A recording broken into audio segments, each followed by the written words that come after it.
Hi, everybody, and welcome to another one of my school leader interviews, this time with Mr. Chris Andrew. This is now episode 6 of series 2 of my school leader interviews. It's been an eventful series. I've interviewed Vic Goddard, Flora Barton, Tabatsi Malloy, loads. And Chris, you are interview number 6. Could be the last in the series. This, I'm sure everybody's gutted about that, but it could be. But we've got all the usual questions. I've got all the usual questions to ask you, mainly about leadership, and trying to dig a bit deeper on your leadership style. It's something I'm interested in, is how different head teachers manage their schools, manage their staffs. Not just head teachers, but leaders in general, and how that communicates into the day-to-day, really. So do you want to introduce yourself first, and just your role and what you do and where you are? Yeah, so I'm a head teacher at a 2-form entry primary school in Thornton Heath in Croydon. So we're in the Outer London band. Really lovely school, very proud to be a head teacher there. And I'm currently supporting a school in Camberwell as interim exec head teacher, but that's just until their head teacher can get there in January. So there's an element of babysitting, but not babysitting, because I've got to make certain that they're okay and moving forward positively, particularly at the moment. How are you finding things at the moment? Is it because I know a lot of the reports are saying that head teachers are really kind of on the edge, really struggling with everything. How are you finding things? It's tough. It's definitely, the word unprecedented is used far too easily and too frequently, particularly by politicians. But I think it helps if you've got a really strong support network. So the staff within both schools have been fantastic about adapting to issues, to changes. Parents have been really supportive, largely. The vast majority really understand what we're trying to do and why we're doing it. And that makes it easier to manage. Okay, it's stressful. You don't know how many staff you'll have in. You worry about the budget. I recently was quoted on that. When you're spending more on a day on cleaning fluids than you are in a normal week, you do worry about it, because at the bottom line, you want what the children experience to be as high as it can be. And in the current climate, that's really, really tough. But good support networks, and I've got some DM groups on Twitter that actually, if I've got a problem, they're there. I've got some great head teachers nearby me as a support group, part of an umbrella trust, and we just share documents the whole time.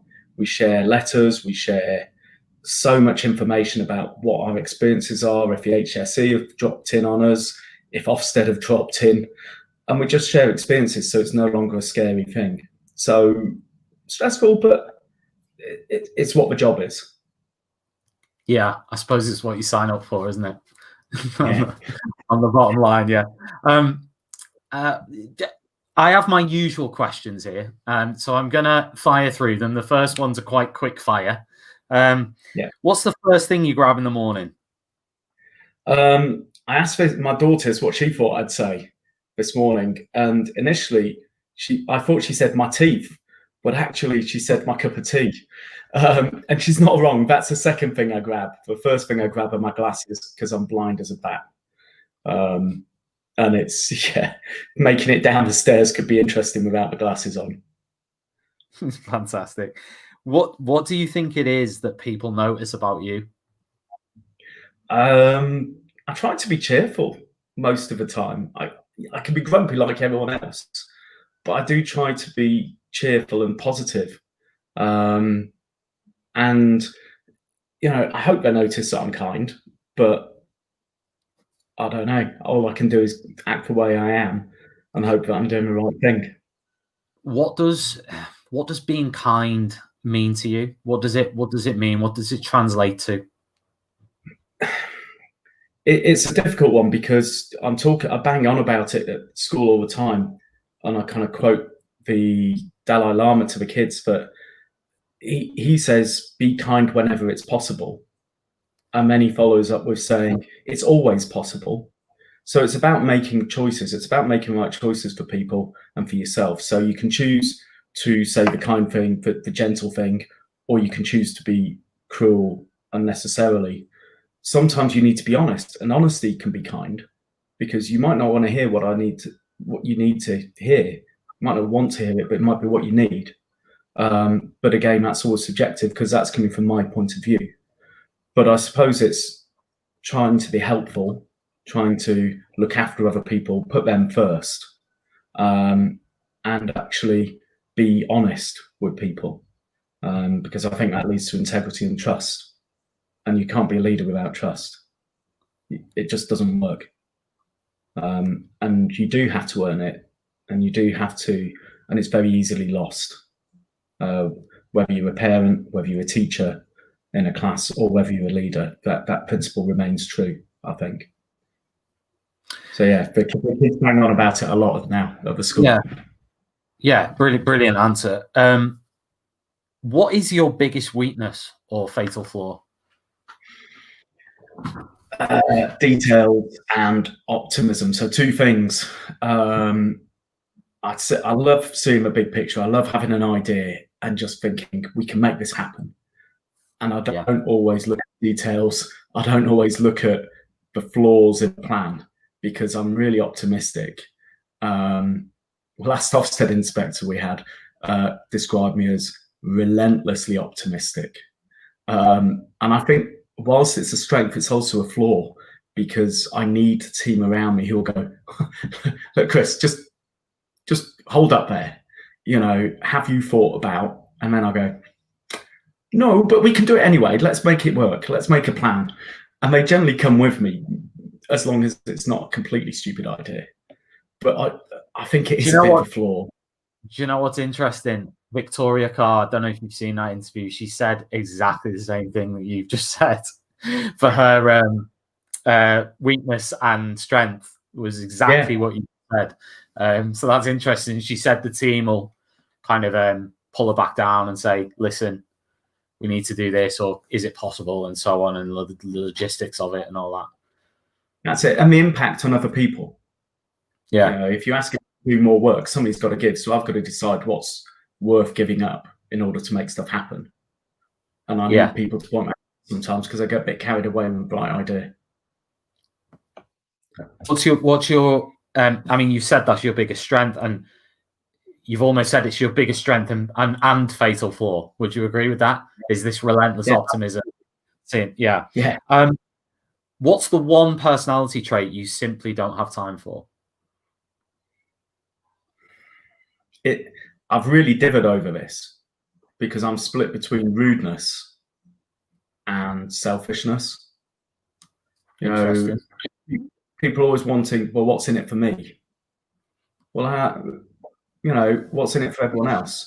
If we can work collectively to make it better for everyone, and we might sacrifice something along the way. Well, isn't that a desirable goal? Isn't that something we should be striving for? So while I know we have to look after ourselves, while I know we have to make certain we're in a good place and in a good position, we also need to be thinking about that wider good. And actually, sometimes I might end up working times I don't want to be working. But because I know the bigger picture, sometimes you have to do it. You have to, you have to be locking up the school at 11 o'clock sometimes after a firework display and everyone else has gone home. But saying, I've done my bit, I'm off now. Well, okay, that's nice for you. But I'd rather we work together as a team. It's not just about, I keep telling the leadership team at school, the kids leadership team, pupil leadership team, one of them came out and said, you need to realize as a leader, it's not all about you. So I think I'm doing an okay job with them. But, if prospective head boy or head girl could come out and say that, they've obviously seen something, but I can't stand selfishness, I think. Yeah. No, that's that's a really interesting answer. Comfortable silences or non-stop conversation? Depends. Non-stop conversation if I'm in a meeting, if I'm teaching at the start and I want it going, or if I'm in a pub with mates, or sometimes with my wife, and we're discussing things. She's a teacher too, so you can imagine lots of shop talk. But there is a time for quiet reflection, and I do love reading. And sometimes people will say to me, I'll be with the wider family at Christmas and stuff. I go, "You're not listening to me." I go, "No, I'm reading." And they kind of might get a bit offended by my bluntness at it. But when I read and when I do stuff, I get a bit single-minded. I get a bit absorbed. Yeah. And I think we all need that companionable silence sometimes, because I think I could be really, really irritating if people didn't get some silence from me. Can't we all? What is better, being nice or being fair? Fair. Every time. Fair is just, it's equitable. I was having a discussion with some governors the other day about equality versus equity. And while some things might need to be equal, there's some people might need something extra to help them along the way over someone else, to help them have a fair access to whatever it is, whether it's education, whether it's work, whether it's opportunities. And fairness, kids know it inherently. How often do we hear, "Hey, it's not fair"? Well, 9 times out of 10, it's not. And I try not to answer my kids with, "Life's like that," because actually it should be, and we should strive to make it like that. But I do slip sometimes about the fairness of stuff. Yeah. But I'd go with fair every time. I hear you. And on teaching and leadership now, what's the most embarrassing thing that's happened to you in class as a teacher? Oh God, I got so many. There could be the time I was eyeballing the kids in the playground as I came down the stairs and fell down the last 5 stairs because I was so busy nailing the kid at the front for mucking around. Managed to do a forward roll and stand up, so I was quite proud of that. Half of them laughed, half of them cheered. Or there was a time during an observation where the kid with ADHD wandered to the end of the class, and he did that occasionally, but he'd always come back. And he'd start shouting, "Oh my God, she's eating the babies." And the Russian dwarf hamster someone had given us had 14 babies. And then the mum was eating them all. Cue lesson. Gone. Just gone. And it was an performance management in the days where you got graded. I just didn't know where to go. I had nowhere to go. That sounds terrible. Yeah. Well, that leads nicely onto the next question, actually. Describe your leadership journey and what challenges that you've encountered along the way. I've been very lucky that head teachers have trusted me, from even as an NQT, to run stuff, to have ideas and implement them. So one particular head, I got together with the music lead and, we sat in the pub and said, "Wouldn't it be great if everyone learnt an instrument?" So we went to the head and said, "Look, as performance management target, can everyone in the school learn an instrument, and can the school pay for it?" And she kind of looked at us and we talked our rationale for it, and she went, "Okay, plan it out and let's see." By the end of the year, we had 40 odd members of staff learning to play an instrument, playing in a concert to all the kids, but understanding the process of learning again. And not having done your homework when your guitar teacher goes, "How's that U2 riff doing?" And you go, "Been a bit busy." He goes, "Would you accept that with your kids?" I go, "No." So I've had leaders who've enabled you to build on your ideas, run with it, make mistakes, and really empowered me. So I've done most subject leads. I was the ICT subject lead in Lambeth at the time of rollout of laptops for teachers and interactive whiteboards, which was interesting, because you'd go into schools to do a staff meeting on how to use an interactive whiteboard. Half of people wouldn't want it. They just wanted the old chalkboard back. You know, the other part would love it, but had no idea how to use it. And then you'd walk in and they go, yeah, we can't do it today because someone's nicked the projector. I'll tell you what, half the houses in South London must have had great screening of films and football. Because a number of times I went into a school and the projectors had been nicked. And then, so from there, I went into a deputy headship of a school in Kennington that was a real culture shock because there was a behaviour unit attached. And it was meant to be a support unit, a learning support unit for kids who just needed a day a week out of school just to be recalibrated and stuff. Effectively, it was a PRU without all the support or finance of a PRU. So I learned a lot. I learned a huge amount there in terms of leadership, you know, and also how to manage really experienced staff who would say to you, you know, Will's up on the shed again. And you go out there. And what they didn't tell you is he'd had a massive scrap. He had blood all over him, and you know, because he picked on the biggest kid in the school, and you had to kind of nurture him down as much as and then you could have a go at him, but you had to nurture him down first and kind of build up to it, and that was really important. So I did 3 years deputy head there, 6 years deputy head at another school because at a bigger school, at a 2-form entry school. Because I wanted to be really secure when I became a head. I'd know what I was talking about. So I've taught reception teams. And I did Ofsted inspector training, and I can hear people booing and hissing at the moment. But I kind of had experienced some really flawed inspections as well as some really good ones. And some of the worst were lay inspectors back in the day when, you know, we had a cricket coach in from Surrey, and she graded him a level 4 for his lesson, and it was Mark Butcher. What, a player? Yeah. And I just said to her, "What was the inspector or the teacher?"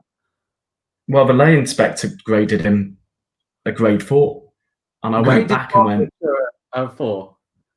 Yeah, and I just kind of went back to her and said, because I was a PE lead, and said, "Have you ever played cricket?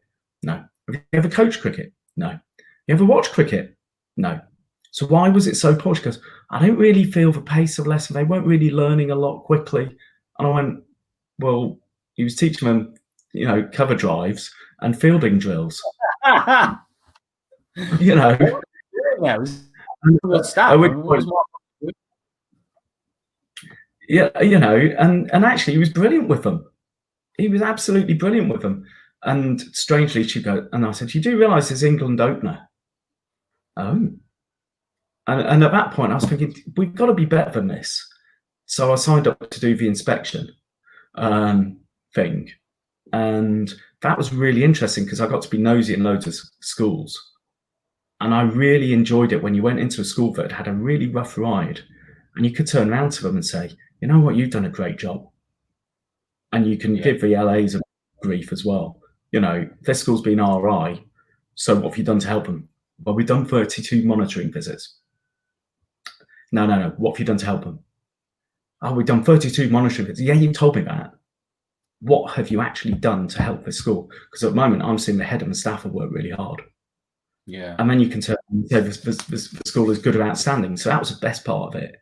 And I got to nick ideas. So then when I came to headship 4 years ago, I felt I was really well grounded in school leadership, but I'd been very lucky to learn from some fantastic heads and also seen in some schools where it had gone horribly wrong. And heads hadn't taken staff with them, you know, or they'd been parachuted in with a team. Yeah. And it just didn't work. It was horrible for the staff. It was horrible for the leadership. So I think I've had quite a varied kind of route into it. And I think I benefited from it. Yeah. But certainly you've been to taught in a few schools there, haven't you? Is that 4 or 5, 6? 4. So 4. 4, yeah. When you're hiring teachers, what kind of things do you look for? Who's the perfect candidate when you're hiring? I want someone who wants to be at our school. They get what our school is about. When they come and look around, they ask the questions. I deliberately don't tell them all the stuff about the school, or I send them around with the kids. I send them around with the head boy, head girl, you know, and do they engage with them? Do they actually really listen to them? Sometimes I'll send them around with some kids from year 6 who you wouldn't normally get chosen to, you know, if you were looking for your ideal kid to show people around, you wouldn't necessarily choose them. But I want them to have that opportunity and show, you know, and they always step up. But does a person walking around with them get them? Do they understand what the school's about? And do they really want to be there? You know, do they then come and ask me questions about, oh, it's really interesting about your pupil leadership team. I want inquisitive people. I want people who care, obviously, but I want people who are inquisitive, who will ask questions and want to learn while they're doing it. You know, we do a big Erasmus thing every so often, you know, where they get to go to different countries. I want people who don't just want to do it to go to other countries, but I want them to come back and go, you know, Sweden Forest Schools was amazing. I reckon we could do, you know, someone who's got ideas and wants to run it, because I'll give them responsibility. I'll let them run with their plans and ideas. Yeah. But, you know, I want someone who's willing to do that, who's going to add value to not just teaching and learning, but the wider school offer of what our children get. It's really important to me. So yeah, someone who asks questions, inquisitive. Yeah, I like that. I like that. That's interesting. Where do you think, because obviously you've taken on deputy headship. Where do you think new leaders go wrong? I think sometimes they don't listen enough. Or maybe they listen too much. You've got to have a clear idea of where you want to go with the school and what the school needs. And to do that, you've got to look at everyone and try and balance that. If it looks like you're listening too much to a certain group or a certain person, other people may disregard what you want to do because it's not seen as your agenda. And I think particularly middle leaders can fall into that trap, or they just don't consider the workload implications so like I said, I've got these bright ideas. Well, that's all well and good, but you know, it's got to be manageable. It's got to be so that people can actually still live their lives. I'm not asking them to give up their lives for the school. You know, and I think sometimes leaders forget about that. And I try and get to know the staff, but it can be really difficult in a busy day to day. I think sometimes we forget to say thank you enough. I'm certainly guilty of that sometimes, you know, on the days when I'm just snowed under. Actually, I try and make time to get out of my class. So the other day I was, you know, out of my office and I dropped in on, you know, the Teach First candidate in year 6 and everyone else had gone home, which is fine. But I just wanted to check how she was. And sometimes it's not so much where you go wrong as where you go right. You know, you've got to add those extra layers in as a leader, that check in on people, show that you're interested, and then they're more likely to follow along with you, I think, and understand that, and people have stuff going on, you know, and be a bit, I'm not talking about being massively vulnerable, breaking down in a heap, but sometimes it doesn't hurt for staff to see that you're human too, that you can be a bit annoyed or upset by stuff either on their behalf or yourself, and that you might have stuff going on in the background, and you try not to let it come through. You try not to let it affect you, but it doesn't hurt that they see that, you know, maybe your mum or dad's ill, or there's been something happen, or a parent's been really outrageous, and that you're on their behalf. So it's about it's tricky. Yeah, no, it makes sense. That really does. What percentage of you in work is an act? It varies. I'd say not a massive percentage when I'm with the staff. What they see is what they get. The kids, I think the kids, that there's a large degree of faux outrage going sometimes. Yeah, I can't believe, really, and with the parents occasionally, but not much. They largely see what it is. If Ofsted come in, that might be a different matter. Yeah. And I can do a good line in kind of political bridging, but I can also do a good line in snippy as well. If I feel they're not being fair. Yeah. Which is a bit of an act as well, because I don't tend to get that angry about stuff. If I can. No. I can, but it's not my default setting. No. Last question, Chris. What does success as a school leader look like to you?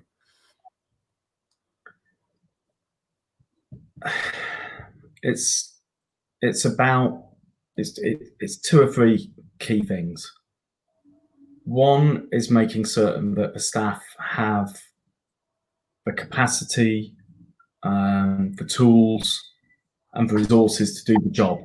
And that can sometimes be my support as much as anything else. It's about making the conditions right for the teachers to thrive. And if you can do that, and it's not always possible because we've got all sorts of constraints, particularly at the moment, but trying to strive to get the conditions right for the teachers to flourish, to develop, giving them opportunities, giving them trust, and making the environment right for them so that they can do the job with the children.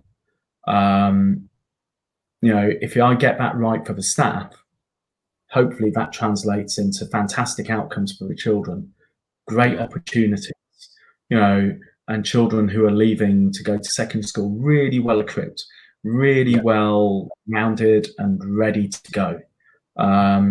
We do often get secondaries come back and tell us that they are. They often the children themselves come back in their oversized blazers and weighed down rucksacks, and tell us how comfortable it all is because they've been given responsibility.